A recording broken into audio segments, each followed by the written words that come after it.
out for the leaders in the boulevard. Watch out for the readers in the courtyard. I ain't gonna forget I come through. I keep on walking, what about you? Stand up for the heroes and the avant-garde. Heads up, cause the rebels got the best card. Real world ready, Forbes in review. What's all in my hands, what about you?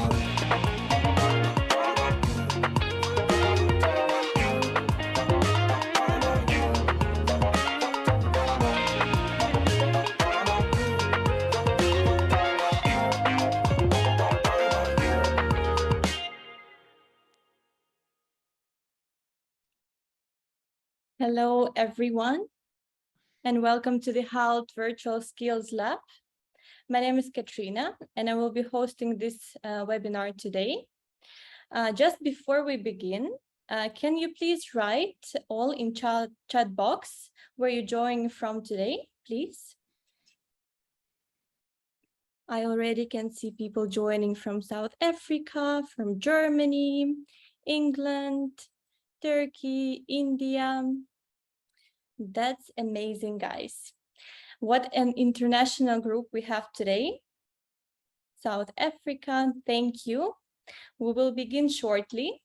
So once again, welcome to Hult Virtual Skills Lab.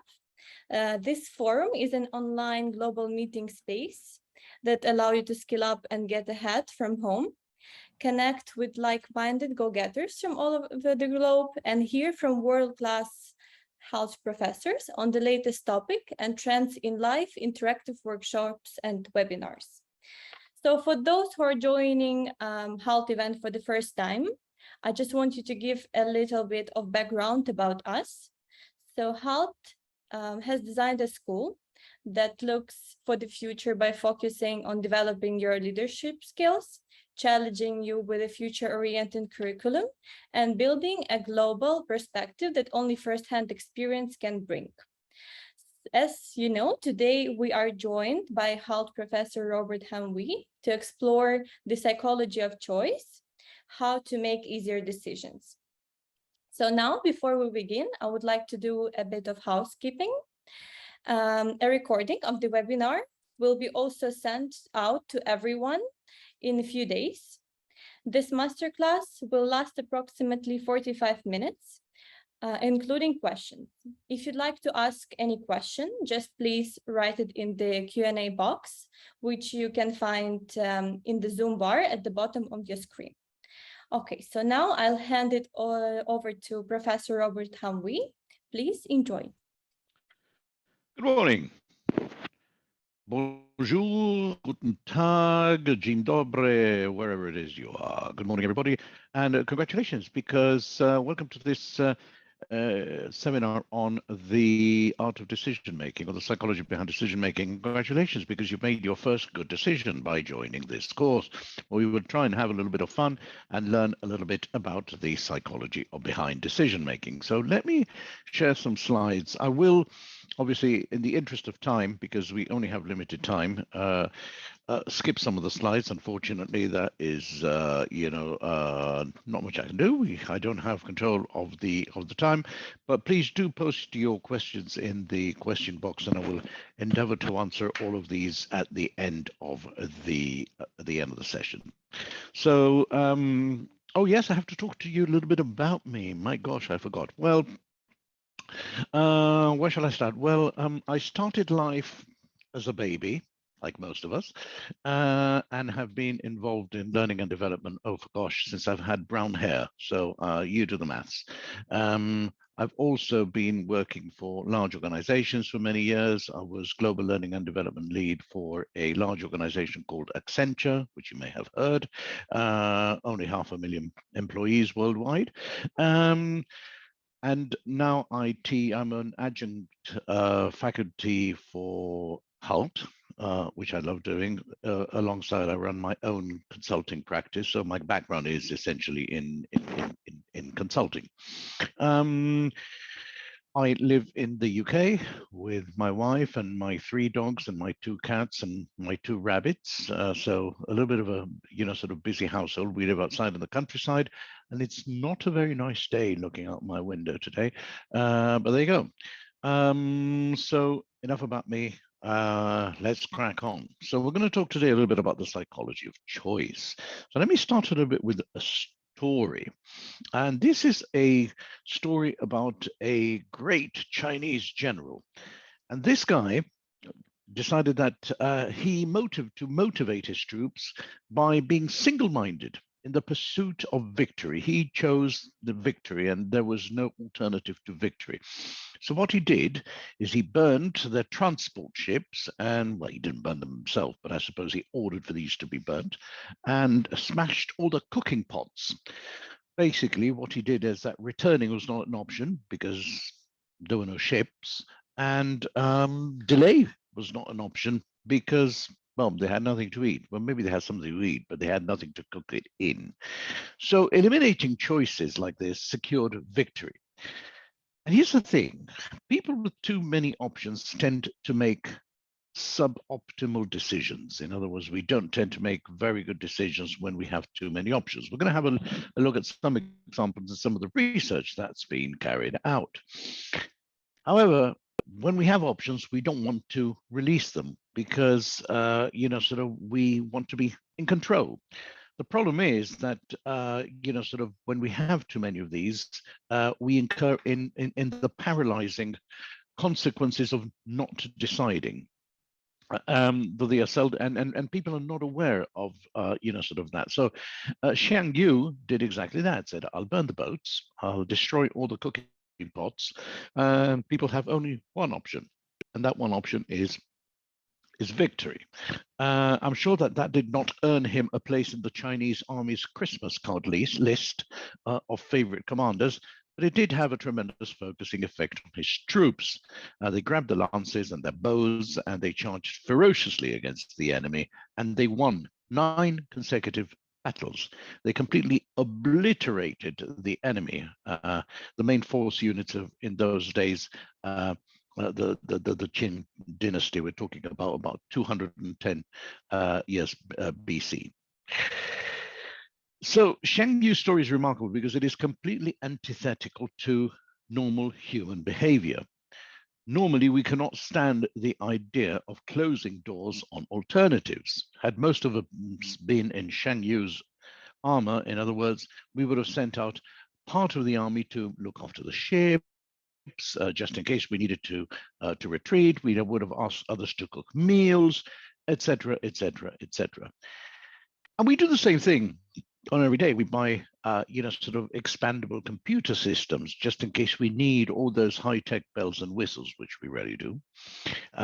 We buy insurance policies that are offered with the plasma high definition television, just in case the big screen goes blank.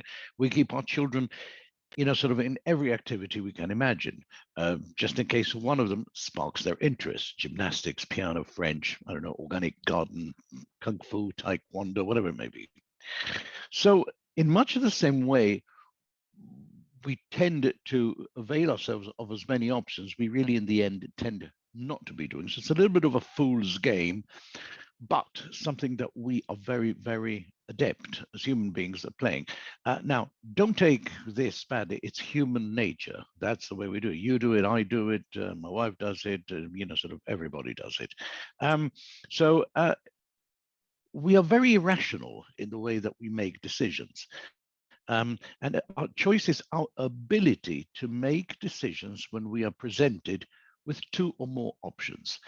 And the psychology of choice explores why, particularly why, we subconsciously make the decisions we do, what motivates those decisions, and what needs these decisions are meant to satisfy. Now, this is important because I said what needs these decisions are meant to satisfy, because we really have to split these things in 2, needs and wants. Needs are rational, wants are irrational. In other words, wants are not irrational, but wants are emotional, if you want to, where needs are indeed rational. Think about this for a moment. Needs will fit nicely in Abraham Maslow's hierarchy of needs. If you're not, sort of familiar with Maslow's hierarchy of needs, I suggest you Google it, you look at it, because it's quite interesting. We don't have time today to go into that because we have limited time. I'm going to ask Katrina, when I have 5 minutes left, just to give me a warning signal, so I am ready to shut up and allow you guys to ask questions. But wants are emotional. Let me give you an example. Think about it. I mean, people need food. People need companionship. People need social, inclusion. People need a roof over their heads. People need medical care, etc., etc. But can you really, hand on heart, claim that you need, I don't know, a $25,000 watch? No. I mean, maybe you could say, well, I need one because I need to impress my friends, or but that's not really a need. It's a want. Okay, if you really need how to tell the time, you could do it just as well with a I don't know, a $10 Casio watch and a $50,000 Patek Philippe watch, and probably the Casio watch is likely to be more accurate, but that's for a different discussion. So, but this leads us quite adroitly to the fact that the ability to choose well is arguably the most powerful tool for controlling our environment, because choice covers both the capacity to control people and events and an underlying belief in the possibility of such control. So being able to rule your own environment gives power to self-determination, even for babies. So in one study, and you can see a picture of a baby over there, rather cute kid. In one study, researchers attached strings to the arms of infants, and nothing cruel, don't worry. And these were young babies as young as 4 months. And when they moved their arms and music played. And the babies grew sad and angry when researchers removed the strings and they could no longer make the music play. I think we're talking about babies. Though music continued, sort of sporadically. And wanting to choose comes naturally, though it isn't linked to any distinct biological advantage. And without choice, as you can see, if you've ever been to a zoo, that's a good example, because even if someone else's decisions set you up in luxury, you won't be happy. Animals in the zoo, they have food, they have veterinary treatment, they live in nice environments, or at least in most zoos. I'm not a great fan of zoos because I think animals should be left to wild, but that's a different thing. But they have sometimes friends. You have a giraffe and a male giraffe and then little giraffes, and so it's all set up for them. But you will see that animals in the zoo are not happy. They would much rather be sort of out in the fields or wherever they live. So having a measure of control makes people happiest. A nursing home, where, for old people, which are very common here in Western countries, less so in other cultures, which is quite nice actually. And a nursing home lets some patients decide when to watch movies and which plants they wanted to tend to. And after 6 months, those who had more perceived choice were happier and more alert. And it turned out they were less likely to have died. So again, this idea of being able to choose is very, very directly linked to our quest, to our desire to control our own environment and to a degree, sort of our own destiny. If you look at it and you translate this into extreme, what do you call it, political views, sort of people who live in very, very harsh dictatorships where they have no choice are generally very, very unhappy. Why? Because although after a while perhaps they do accept it, but they would definitely like to have more choice. Anyway, there you go. Sweet baby. You know what babies are. Loud noise at one end and no responsibility at the other end. He's a rather cute kid though, isn't he? Right.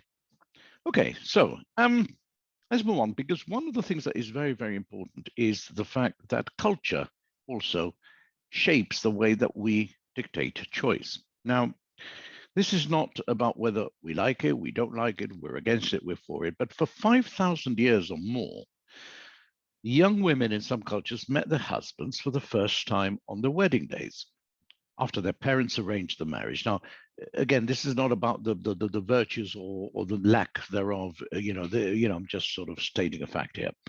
And many contemporary people don't understand how anyone could let other people handle this vital decision. Now, some faiths, religious faiths, still prescribe many matters for their believers. Researchers expected members of these more fundamentalist faiths to feel more hopelessness, more pessimistic, or feel depressed than people with more choice. But here's the thing. Instead, they showed less. Depending on culture, religion, and homeland, people grow up with varying stories about the nature of God and the nature of control and the nature of choice.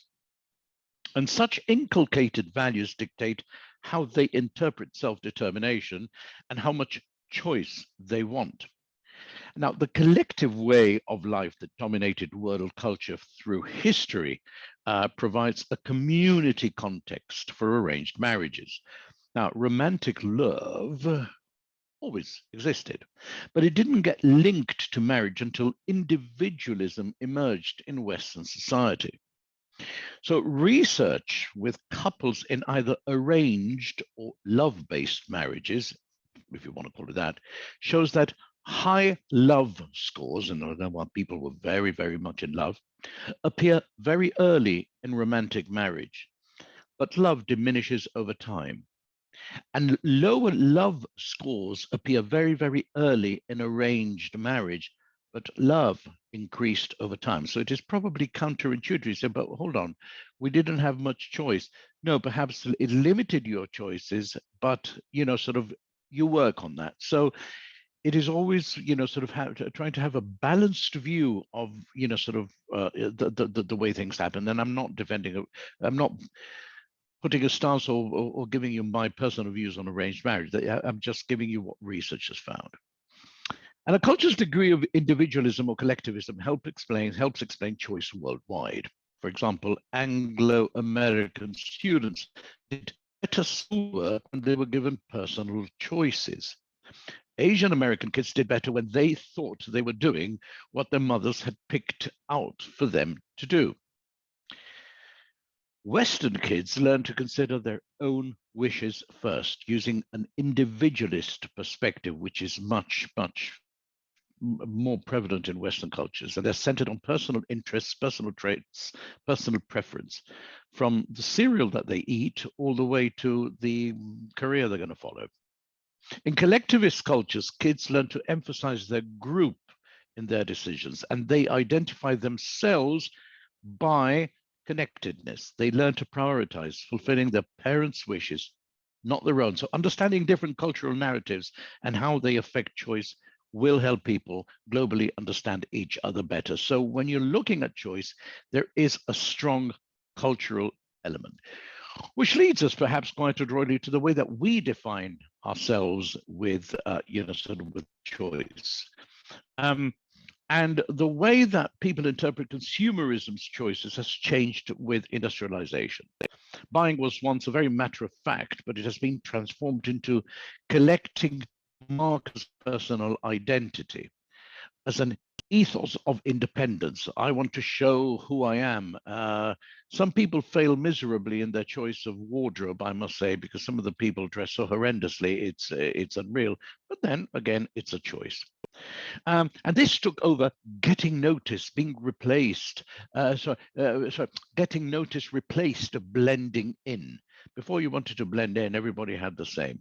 Nowadays, you really want to be different. You want to be noticed. And choice became an exercise of personal definition. Now, people everywhere face utterly new alternatives.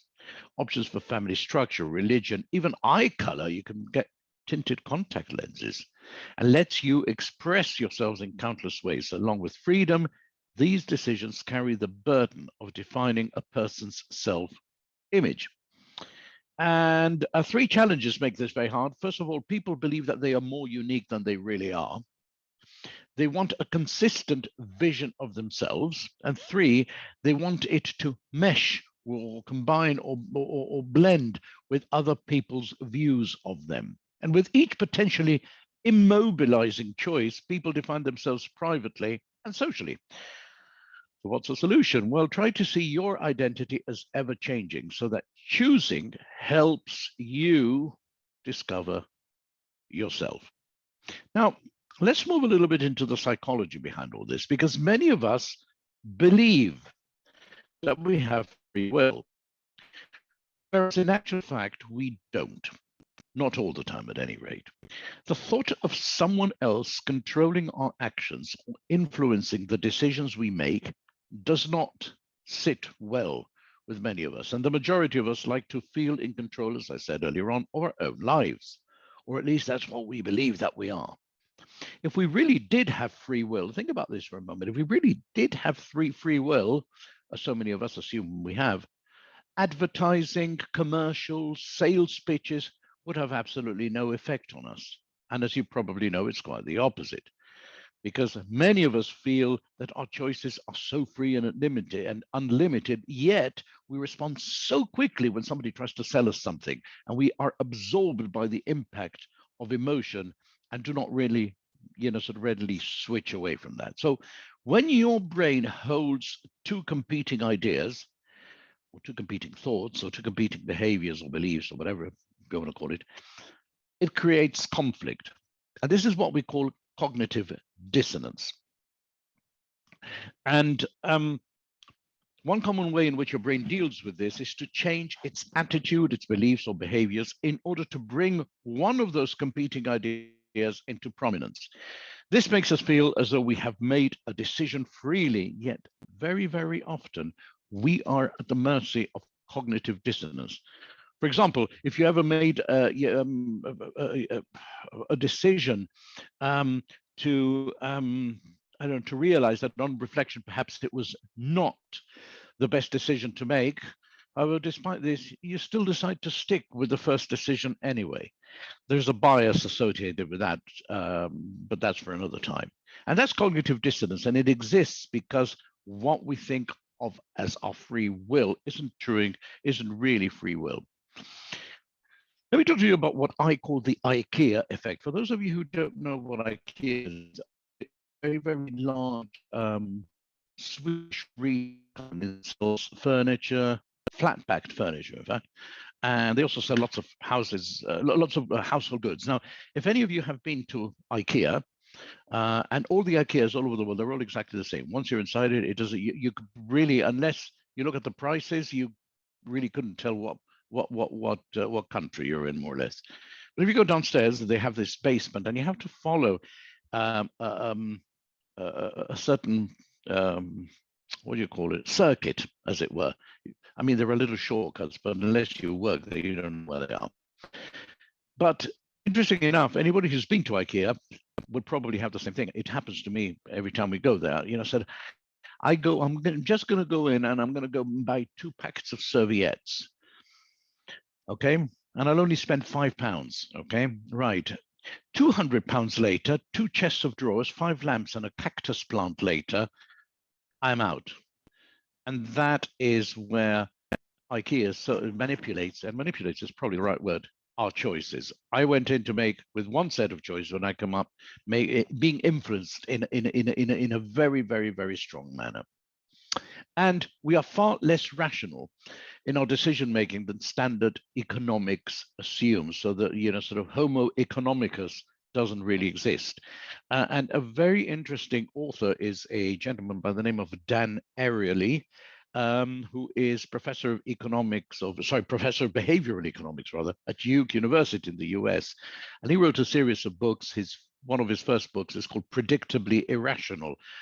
Excellent account on how we make decisions, and a lot of the elements that I have shared with you on how we make decisions. And now you're going to do a little bit of work for me. Or you're all going to go into the chat box where people say greetings from South Africa. And I'm sorry, I'm looking that way because I have 2 screens, and that's where I have so it's not that I am not looking at you, but I'm reading here on the screen. So I'm going to ask you a question, and I would just want you to type a number after the instructions I give you on the chat box or in the chat. So here, I hope you can see them. We have some Smarties, okay? We have some Smarties. Now, I'm going to ask you a question. It is the following. How many Smarties do you think there are here? So just type it in the message box. You won't have time to count them, I'll tell you that much. So just take a guess. How many Smarties do you think there are here? Yeah, a specific number. Yeah, a lot or a little is not a number. A specific number. Try to take a guess. 1 billion. Interesting. 500. We've got thousands. 800. 500. More than 1,000. 300. 240. 700. 3,000. 900. 1,200. Very good. 750 and 1,341. Oh, I love that one. Okay. Very good. I'm going to ask you another question. So thanks for that. Brilliant stuff. I'm going to show you another picture. So how many Smarties do you think there are here? 250, 300? How many do you think there are?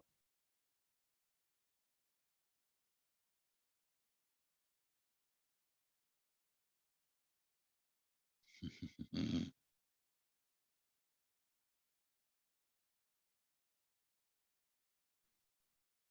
759.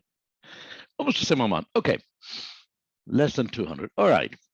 Now, other than the outliers, 159,342, which seems to be a number that is again repeated or for some reason. Let's look at the, because Guerrero says 759,341, and then somebody says 759. Oh, very nice. People with my sense of humor. Nice one. Okay, so here's the thing. When I showed you this picture, I simply asked you, how many Smarties do you think there are there? And we had anything. I'm going to leave the outliers, the 759,000 out for the moment. But we have had answers ranging from, well, 1 billion.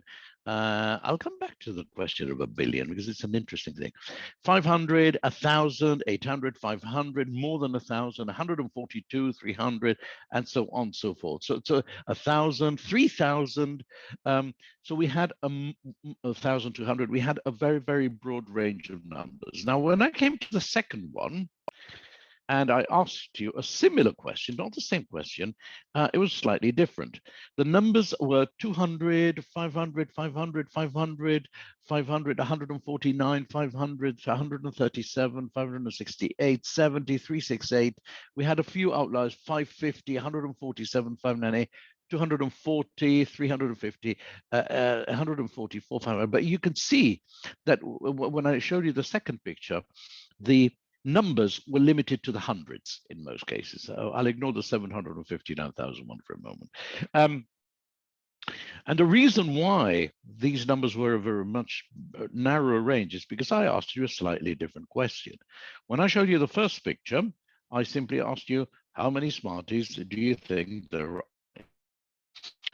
When I showed you the second picture, I asked you a similar question. I said, how many Smarties do you think there are in a picture? But then I said, 250, 300. So what I did there is I gave you a figure. And subconsciously, what you did is you latched onto that figure, and most of your answers, again, the 759,000 we're going to leave out of the way for the moment, most of your answers anchored around this number. And when we make decisions and somebody throws in a number, we will automatically latch onto that. It's human nature. And this is what we call an anchor. Okay, so when I said 250, 300, what I did was to throw an anchor. In other words, that figure there served as an anchor for you because your what do you call it, responses were anchored around that number. Now, anchors are extremely important in the way that we make decisions. We don't have time to go into a lot of depth, but I will tell you one thing. Anchors are particularly important when we negotiate. Throwing an anchor, and I'm talking about more complex negotiations, can be very important because it tells you a lot about how much people are willing to spend but it can also tell you as a salesperson, sort of what kind of product, service, value you are looking at. Let me give you a simple example. I go to let's take let's take Larissa. There we go, Larissa. That's a nice name. So the first one that appeared here on my screen. Larissa comes to my car showroom because she wants to buy a car. And I say, hello, Larissa. Hello, Robert. I'd like to buy a car. Okay. And I say, okay, look, here's a fantastic car, it's a Rolls Royce. It's a very, very, very good car. You will look very swish in that car, etc., etc., etc. But of course, unless so what I've done is she said, well, how much is that car? £100,000 or, whatever it may be. She would probably either find it very, very expensive, okay, because she had in mind a budget of, I don't know, £20,000. So it would be a waste of time for me to show her Rolls Royces and Mercedes Benzes or whatever it is, if a budget is, I don't know, 15, 20 grand. So by me dropping the anchor in that negotiation, it already put us miles apart in what we call the zone of possible agreement. So I will now have to come back to Larissa's, a budget. So it is interesting when you negotiate to try and always get the other party to drop an anchor. So I would say, Larissa, how much are you willing to spend? If she says £15,000 or £20,000, I wouldn't even bother showing her a Rolls Royce. And that is all our conversations are going to gravitate around that figure. So I might show her a car that is worth £13,000, another one that costs £17,000, but it will be anchored around that. Now, that's in a simple, sort of example. But when you're looking at larger, complex, bigger ticket sales, sort of negotiations, it can be very, very important. The problem is that when somebody drops an anchor, particularly if you're selling, okay, if you're selling, and I've had this all the time. I'm going to give you a good example. I used to go to negotiations with my clients, and let me give you an example. I said, oh, Robert, can you put together a leadership development program? I said, yeah, absolutely. We need to develop this. We need to deliver this in English only in the United States and Canada. So I'll go back to my office and I'll do all the calculations. I said, okay, look, it's going to be, I don't know, 50 grand, £50,000. I'm just making it up, okay? And the client says, okay, thank you very much. So the client goes away, £50,000, all right? Then they come back to me and they say, Robert, there's been slight discussions in sort of in the office. We need for it to be delivered in French Canadian. We also need it to be delivered in Mexico, Chile, Argentina, and Brazil. So great. So I go back and say, right, here you go. It's going to be £100,000. And the client is going to say, what? We were talking about £50,000. How come we are looking at double the figure?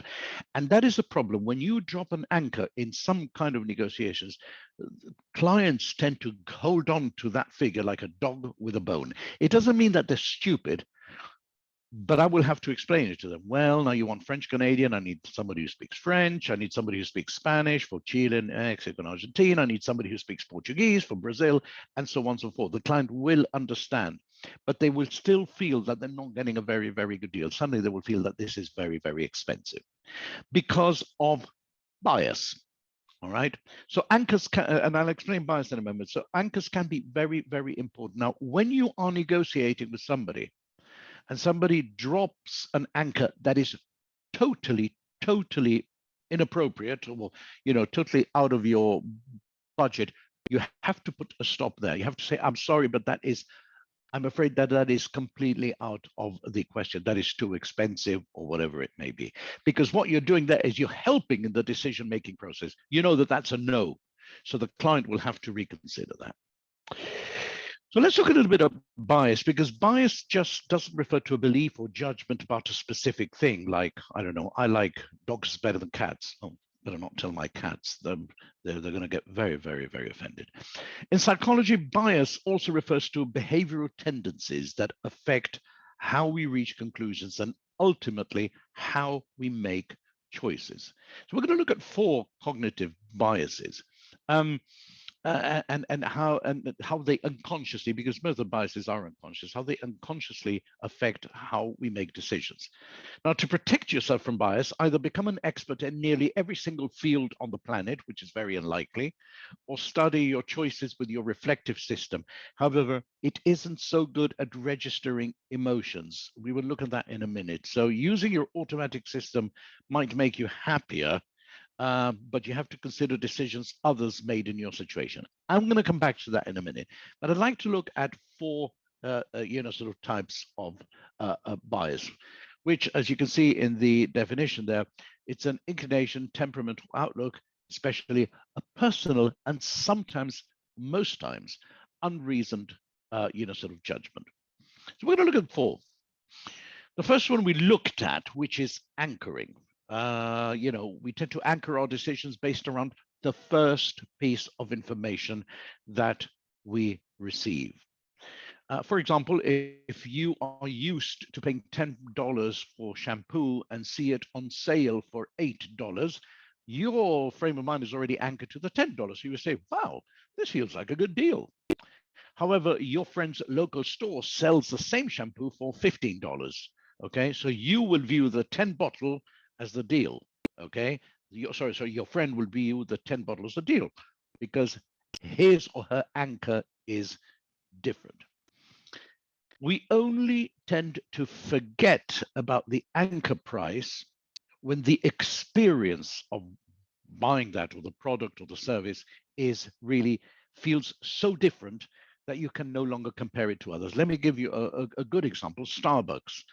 Starbucks is present in most countries. I think Australia is one of the places where they actually failed miserably. But before the coffee giant appeared on every street corner, everyone was used to paying for cheaper coffee. You went to your local place, can I have a coffee? Yes, here's a coffee.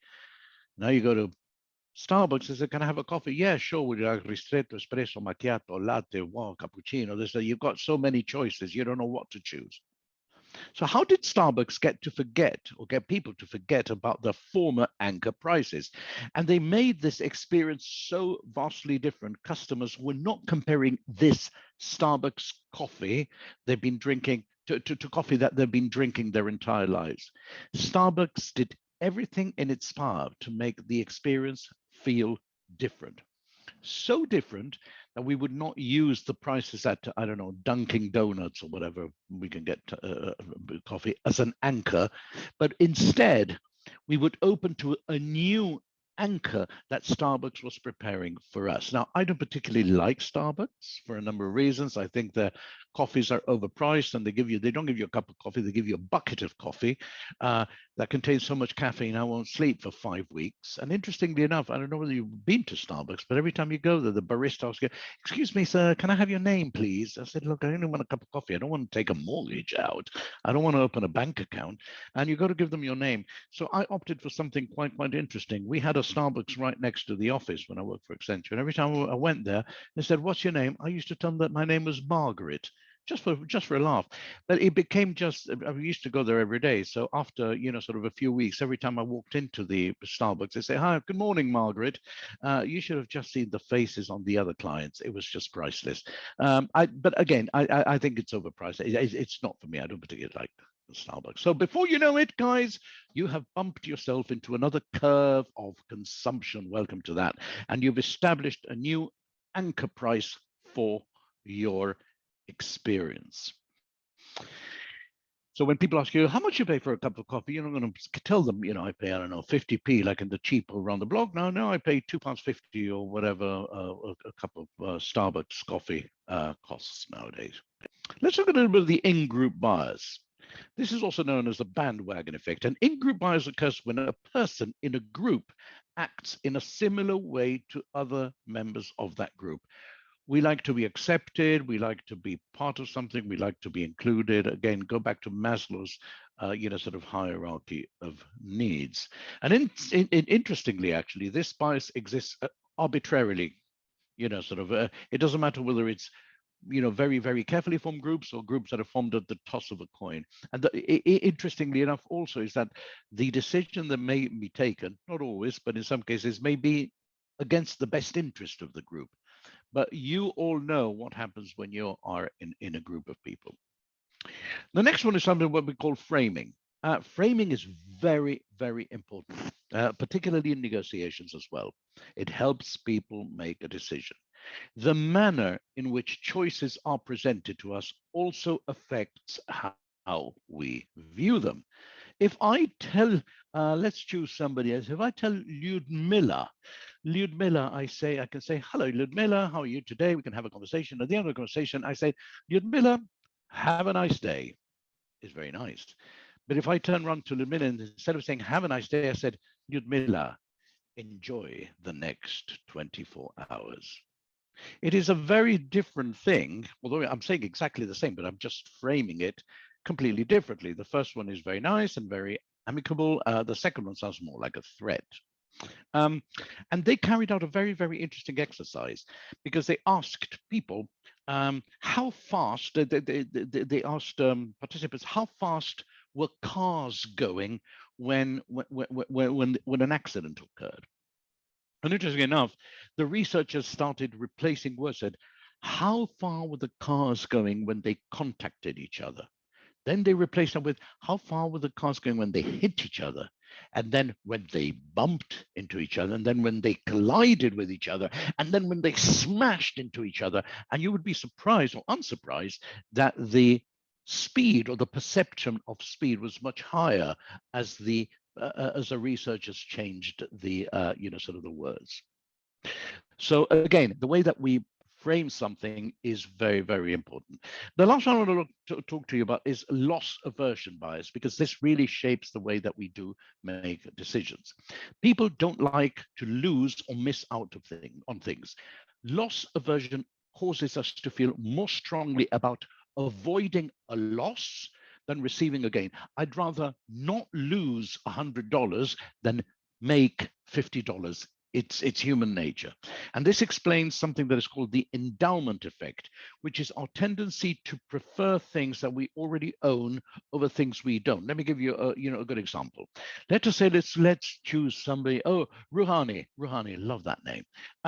So Rouhani, I want to sell Rouhani this pair of glasses, just a standard pair of Ray-Ban glasses. I don't know how much it costs. These are quite old, but they belong to me. So I'm going to sell, normally they would sell for $100, but I'm going to try and flog them for $120 to Rouhani. And Rouhani quite rightly say, oi, Robert, why are you trying to rip me off? I can get these for $100. Why are you trying to sell them for 120? Well, they have the special sentimental effect because I wore them once when I went on holiday to wherever it may be. So that is what I'm putting in. It's the endowment effect, the fact that they belong to me. Therefore, my decision is governed by that emotional connection. And let me tell you something important here about emotional connection. All decisions are emotional. Even people who claim that they're not emotional, decisions are made emotional. What happens after that is we try to rationalize them. And in most cases, we do. Let me give you an example. I want to buy a car. Let's go back to buying a car. I say, well, good morning. Oh, Mr. Hamwee, you want to buy a car? Yes. Oh, what's that? What's this one over here? Yeah, that is I don't know, a BMW. It's nice. It's blue, whatever it may be. What's the price? Yes, it's £20,000. It's about my budget. I said, all right. And then out of the corner of my eye, I see another, what about that one over there? My gosh, that looks nice. Now, a good salesperson will say, I'm sorry, sir, but I'm afraid that's a little bit out of your budget. And our immediate reaction, go back to the beginning of what I said, is we want to be in control. So in a nice sort of way, our conscious mind will say, who's this guy to tell me what I can afford and what I can't afford? I'll show him. I said, can I have a look at that car, please? So, well, it is £30,000, but it's convertible. It has leather seats. It's got a bigger GPS. It does off-roading. It gives you marital advice or whatever it is. I don't know, whatever cars do nowadays. And I say, yes, okay, I'll have it. So I end up spending £10,000 more on a car with stuff that I don't need, really. And I'm very happy with it. Okay, so I go out driving it.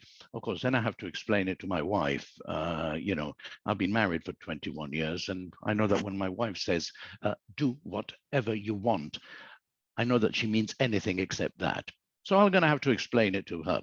But anyway, the truth is that I will then have to justify the £10,000 extra that I paid for that rationally. And when you cannot explain that rationally, something kicks in, which is called buyer's remorse. You bought something on emotion, now you're trying to justify it, and it's not working. You can't justify it. So then you start feeling bad about it. That is why, at least in the UK, when you incur big purchases, cars, car insurance, many things, you have a 14-day cooling off period where you can actually completely change your mind.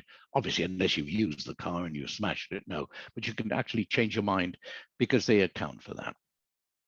Now, it's interesting because this leads us, Katrina, how are we doing for time? How are we doing for time? Talk to moi. Yes, we have 14 minutes till the end, and we have one question in Q&A box. Okay, so I've got a little bit more. Okay, excellent. Now, fashion designers unite with predictors, actually, from many industries, actually, to decide on vogue colors for the several years ahead. This influences your choices. Prognosticators and buyers pre-select your available color palette long before you even know what you want. And marketers who expose buyers to their wares, media attention, are using the powerful mere exposure effect. This trigger effective because people like products and concepts more with increasing familiarity, though it only works if they didn't hate the products at the beginning. So we are in many respects being manipulated, and our choices are not sort of purely sort of ours. I'm going to skip a few slides in the interest of time because I want to mention a few things here. First of all is our love of choice. Now imagine the following scenario.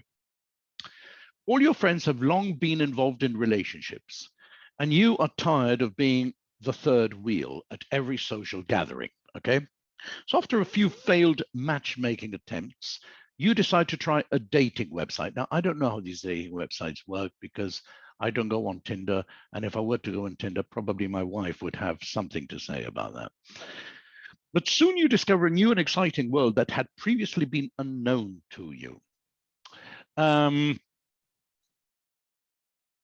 Suddenly you have a lot of people who like you, and your dating possibilities become endless. This experience makes you feel truly attractive. Oh, I must be so good looking. And it makes you feel desired. Without even noticing, you became addicted. And that, guys, make no mistake, you are not addicted to love or dating. You are addicted to the idea of having many possibilities sort of available to you. And this above scenario exemplifies a basic human trait. People love to have many options, even if they only exist in theory. When asked, who wouldn't prefer to choose from a list of 5 different items over a list of only 2? Intuitively, people feel that the more options they have, the greater the chances are of finding the choice that will perfectly satisfy their needs. But this intuitive assumption turns out to be an illusion. And of course, as I am in the middle of delivering this to you, my cat decides to come in, and obviously she's going to stand by the door meowing, wanting me to open the door. So we'll just ignore Ella for a moment. But the truth is, going back, is that the more options we have, the less likely we are to make a decision. And Rouhani actually said it. Illusion is the paradox of choice, and there is a very good book called, indeed, The Paradox of Choice.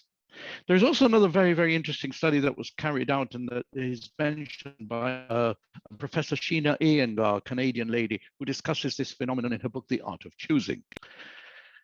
And what they did is in a grocery store presented customers with 2 different sampling stations in a shopping center, okay, or in a supermarket or a shopping mall or whatever. One of the stations had 24 flavors of jam, and the other one had only 6 options. And the results of the study revealed that the availability of 6 options resulted in 30% of customers purchasing at least one jar of jam, while the sampling station with 24 flavors had only a conversion rate of only 3%. Now, this is interesting. 24 flavors, 3%. 6 flavors, 30%. So this really leads us to believe that sometimes the smaller the selection, the more inclined we are to make a choice. Particularly, and this is something to note, particularly if you're going to sell your own products and so on and so forth, is that keep choices to a minimum. The ideal normally is between 3 and 5. I would say 3 is wonderful, and you see 3 everywhere: small, medium, large, bronze, silver, and gold. Whatever it may be. People grasp that. I remember when I worked for many organizations, and we used to go to clients, and the client said, "Oh, can you give us some of your potential solutions?" And we gave them 6 or 7. With minor adjustment, the clients looked at us like we had 2 heads, because these guys were almost what do you call it, hyperventilating. So if you have many choices and the difference between the choices is very small, just eliminate them.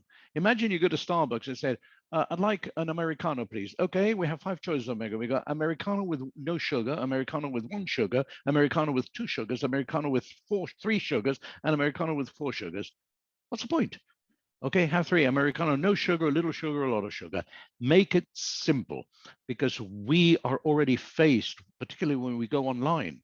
Online companies, 10 minutes left, saw that, yeah. Online companies, or companies that sell online, are already applying filters so that people may find their choices more easily. Now, many, many years ago, you may not remember because you're probably all a third of my age, if that.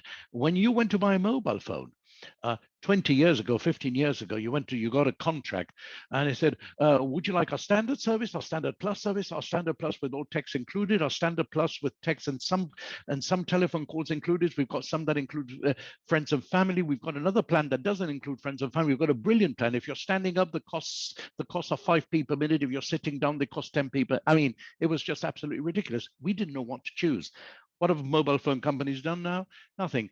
Calls are free. Texts are free, you only pay for data, and it's easy, and it goes in multiples: 5 gigabytes, 10 gigabytes, 15 gigabytes, and you pay a little bit more. So just to round this up, just remember, therefore, when you're making decisions, help yourselves by looking at what you really need. Are you really stretching yourself out of a comfort zone because there is something that you like, but do you really need it?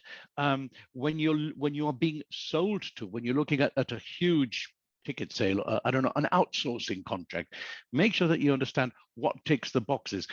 When we work with things like, we have something that is called an eligibility matrix. So we list the things that are important to us, in order of importance, and then the nice to haves. Okay, I think the Americans call it a Moscow list or a Moscow list. What is it? Must, ought, should, could, and would kind of thing. So again, be very, very discerning, because as human beings, we find the process of decision making very, very, very difficult. On that note, I'm going to be a good boy. I'm going to shut up, and I'm going to look at the questions. Oh, we have questions. We have 3 questions. To be or not to be, that is a question. Okay, let us start with number 1. How can we leverage cognitive dissonance to enhance our well-being? For example, if I want to quit smoking, I prime myself by telling myself I'm a person who cares about her health. What happens then? Ruhani, very good question. One of the things that people tend to do is when they are going to undertake a commitment like losing weight, running a marathon, giving up smoking, going on a diet, is they share it with other people, because we have to be consistent with ourselves. Excuse me.